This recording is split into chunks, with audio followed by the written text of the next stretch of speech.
আজি যিহেতুকে মঙলবাৰ সেইকাৰণে ভাবিলোঁ এপাক হনুমান দাদাৰ ওচৰলৈ গৈ আহোঁ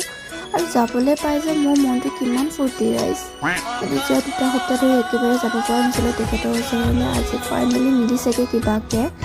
তাৰপাছত তেখেতৰ কাৰণে কিবা কিবি লৈ এয়া ফাইনেলি তেখেতৰ ওচৰলৈ আহি পালোঁ ৰাইজ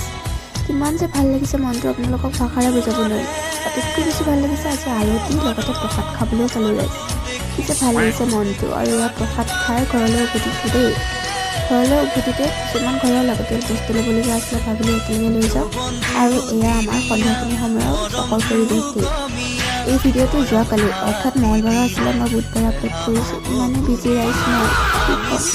আৰু ঘৰলৈ আহি এয়া খালোঁ মেগী লগতে গাখীৰ চাহ কাপটো মেইন সকলোজনে নহয় জানো তাৰপাছত মোৰ এখন আছিলে চাদৰৰ অৰ্ডাৰ দহি পাতিবৰ কাৰণে এইপিনে মই মোৰ নিজৰ কামতো লাগিছোঁ আৰু দেই লগতে বজাই লৈছোঁ জুবিনদাৰ গান তেখেতৰ গানৰ অবিহনেতো আৰু একো নহয় সেয়া সকলোৱে জানেই এইপিনে জুবিনদাৰ গান লগতে মোৰ কাম এনেকৈ কৰি আছোঁ আৰু দেই আজিলৈ ইমানেই ভিডিঅ'টো যদি চাই ভাল পালে তেনেহ'লে লাইক কমেণ্ট আৰু শ্বেয়াৰ কৰিব